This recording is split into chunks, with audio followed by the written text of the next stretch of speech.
Dun, dun, dun, dun, dun, dun. It's your boy Big Vern. This is season 5 here at App Stupid Studio, the fastest growing sports and entertainment channel on these YouTube streets. We do it all here. We cover the NFL, college football, basketball, NBA, and college, boxing, you name it, we do it. We don't really get into the gossip thing. We stay clear of that. This is strictly sports and our takes. So sit back, relax. You in good hands for the next hour. It's your boy Big Vern. Give me a beat. What up, what up, what up? It's your boy Big Vern coming to you live from the App Stupid Studio. App like you got some sense. Smash the like and subscribe button. It goes a long way, helps the channel. We appreciate it. On a beautiful Sunday here in the Midwest, y'all know we don't cut content on Sunday, but we got to. Got an action-packed show lined up for you today. The PBC fell off. That was the worst showing last night that I can remember, and just how low they have fallen off the map. I'll go into that. Then Shedeur Sanders, he's actually showing everybody why he is better than what they thought they were. Trust me. The Browns, they got a gem. Then Will Howard. Will Howard is doing something in Pittsburgh that I think all of the Steelers should rally around. Y'all don't need Aaron Rodgers. We'll go ahead and break that thing down. Stephon Diggs. That was just dumb. But then we walk through his career. And then I have a question about what shame is it in retiring? Because you were supposed to be the guy on 3 different teams and none of it panned out. None of it panned out. And then we'll talk about P. Diddy and the P. Diddy lawyers. Is this the legal dream team? Because I know everybody talks about what's happening in the case, but a lot of people don't know the pedigree and the background of some attorneys that are actually representing Sean Combs. We'll go ahead and get into that and these stories and many more when we come back from a quick 20 from a rap album we pushing this month. It's your boy Big Vern. Give me a beat. A-diddy-dotty-day, diddy-dotty-day. Y'all know this boy is hot, right? It's your boy Big Vern here in the App Stupid Studios, bringing you another rap album we pushing this month. The Mussolini and DJ Fresh, Live and Let Fly, in stores now. Get it where you legally consume music, whether it be Google Play, Apple Music, or Spotify. My favorites on the track is going to be Late Night, Monday, Speeding, Players Ball featuring Planet Asia and Silent Snipers, Live and Let Fly with Old Finesse. That track is dope. That track is dope. Red Eye, Fly Zone, and when DJ Fresh put that Can't Buy You Love, the way that he produced that track, oh my goodness. Moose is out, man. Moose is coming hard. Shout out to the Moose. Live and Let Fly. In stores now. Moose and DJ Fresh. Shout out to Mussolini. Make sure you go get the project. Also, there's some new rap albums we're going to go ahead and start pushing. Master Killer, definitely one of them, and Overcast. Shout out to those brothers. But last night, the PBC had the nerve to come on Amazon Prime. And maybe it's me being spoiled by Turkey a la Sheik cards, but this was dreadful. This was dreadful. This was hard to watch. There was a lot of mismatches. Caleb Plant fought a sparring partner, and he absolutely looked slow.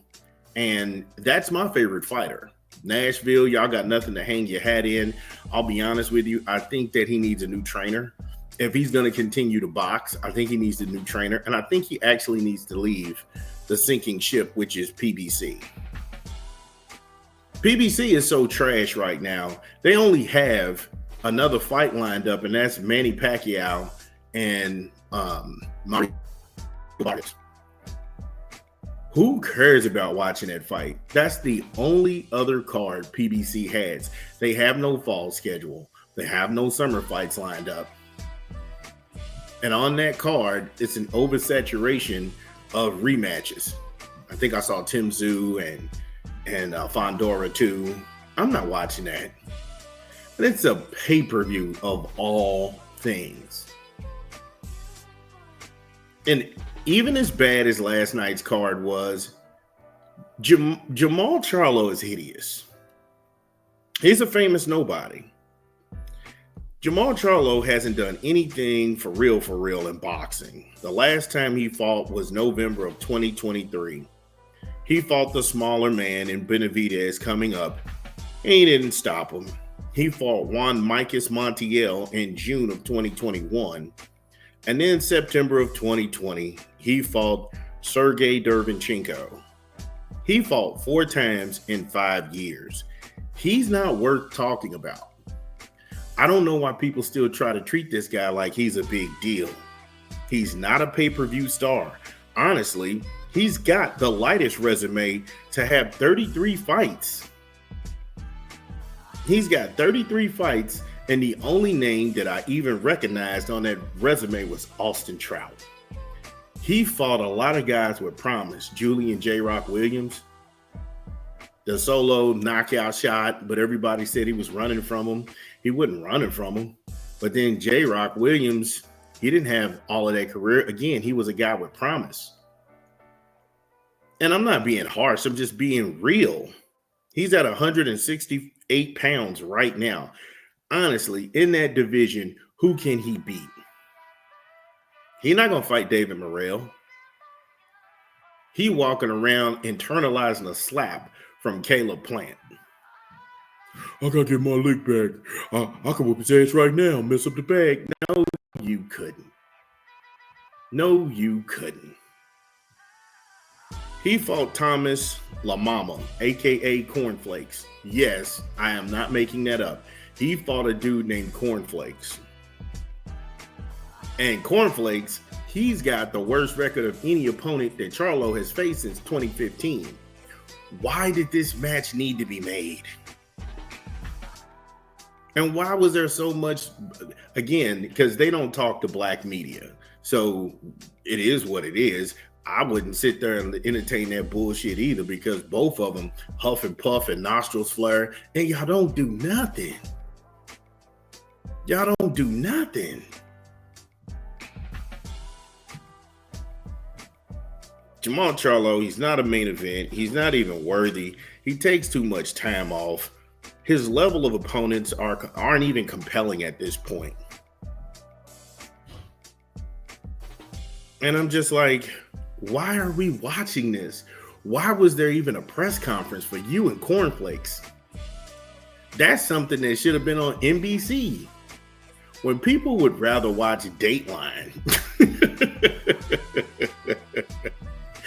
than watch Jermall Charlo, there's problems out here.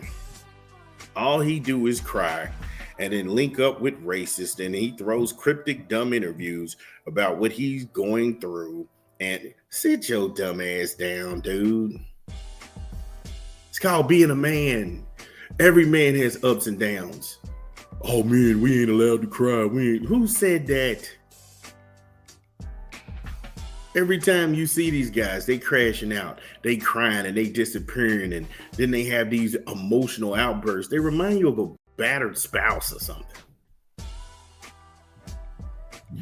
And of course, Cornflakes. Yeah, now he wasn't going to do nothing but play to the crowd. He was there basically for the beating, and the doctor stopped that fight. The doctor stopped that fight. Charlo didn't stop that fight. And that guy, why was that a 10-round fight? He didn't look good. Anytime you come into the ring and you look at your opponent across from you and his name is Cornflakes, you lost. Ain't no looking good in that shit. We just gotta be real. I ain't giving y'all no discount. I'm not giving y'all no friends and family. No, man, you dudes is ass water. Your brother talked all that jazz. He got up there, Canelo punked him. You try to go ahead and get in on the jazz and touch Caleb Plant's beard, and he fish smacked you. Now you're running around here talking about, I'm going through some things. Crying to Brandon Marshall of all things. Brandon Marshall talking about, I love you, family. You know what I'm going through. What? Dudes is severely touched. Again, I can't make this up. This is what's out there. You got 32 pro fights. Why are you fighting a dude in a 10-rounder? You dropped him 3 times but couldn't stop him? You don't look good. You don't get credit for fighting cornflakes. Get your weird ass out of here, bro. Cornflakes is so bad. I want everybody to internalize this. Cornflakes is so bad. He had to go on a 6-fight win streak just to be the worst opponent Jermall Charlo has faced since 2015, a decade ago. That is not matchmaking. I don't know what that is.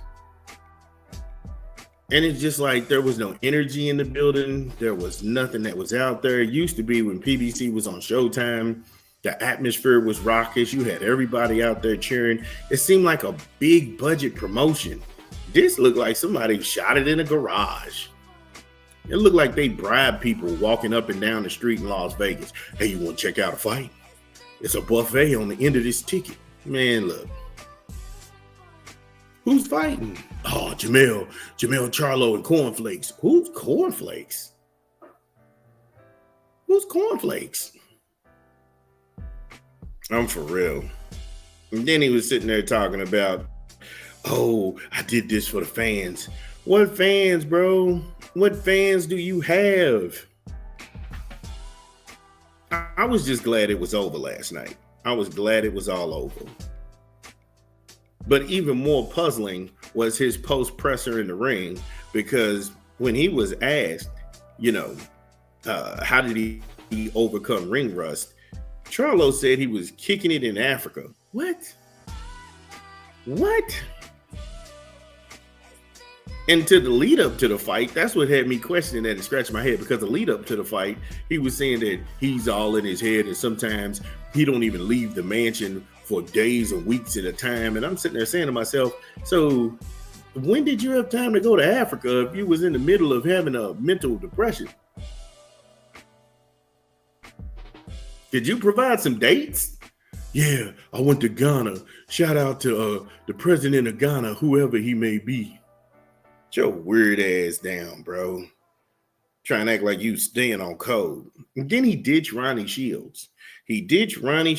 Probably because Ronnie wouldn't let him spit that BS and throw himself a pity party and cry like some woman and have a breakdown in the middle of the ring all the time. And then he went back with his amateur trainer. And I'm like, wait a minute, red flag. Y'all don't think that there's a problem with this? You ditched a Hall of Fame trainer for somebody who used to train you in the amateurs and who you started your first 3 or 4 fights out with pro. Yeah. You're not the hitman. Hitman don't fight 10 rounds at 168. Fight Joseph Morrell. Fight one of them dudes. Fight somebody who's currently ranked in the WBO, the WBC, and the IBF. Fight somebody who's ranked in those sanctioning bodies. Get off PBC and go somewhere and test yourself. Because if you think you got all the smoke, go to Riyadh season. Dev is over in Riyadh season. The guy you hated on, him and his dad, they over in Riyadh season because they believe in their skills. And that was another thing. Shout out to Al Heyman, who believed in me. Al don't believe in you. Al look at you like a liability, like a tax write-off, a deductible. You owe Al money. Of course he gonna believe in you. You want to get his money back.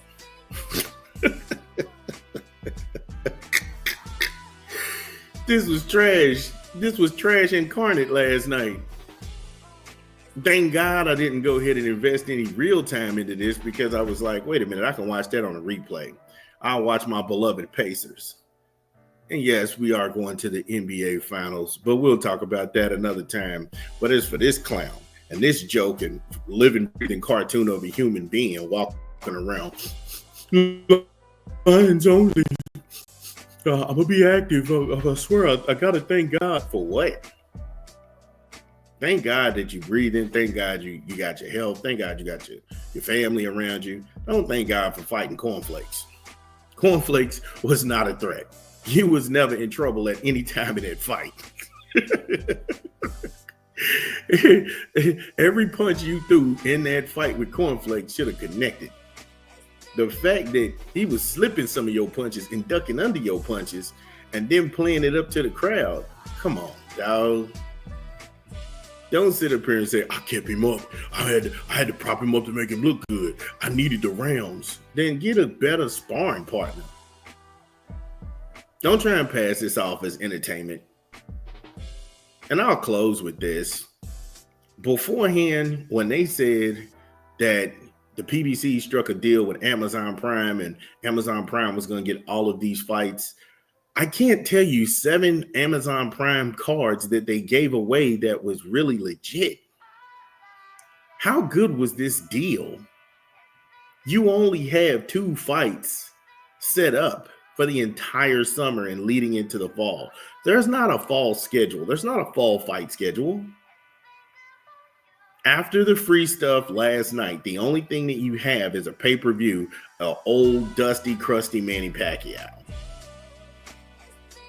And a card full of rematches.